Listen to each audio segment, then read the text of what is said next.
The Adventures of Tom Sawyer by Mark Twain. Chapter 24. Splendid Days and Fearsome Nights.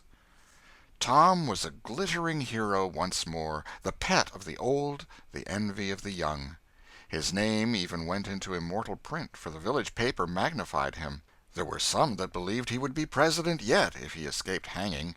As usual, the fickle, unreasoning world took Muff Potter to its bosom and fondled him as lavishly as it had abused him before.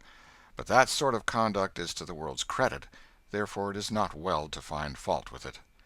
Tom's days were days of splendor and exaltation to him, but his nights were seasons of horror. Injun Joe infested all his dreams, and always with doom in his eye. Hardly any temptation could persuade the boy to stir abroad after nightfall.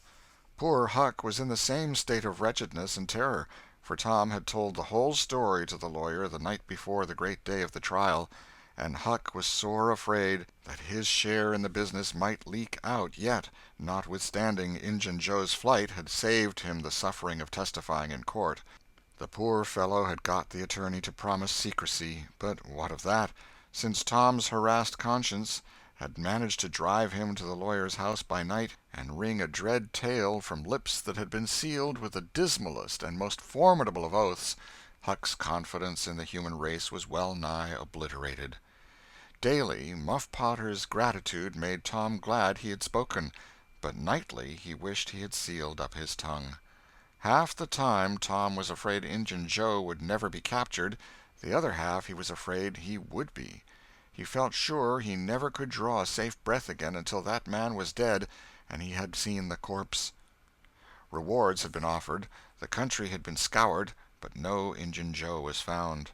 One of those omniscient and awe-inspiring marvels, a detective, came up from St. Louis, moused around, shook his head, looked wise, and made that sort of astounding success which members of the craft usually achieve.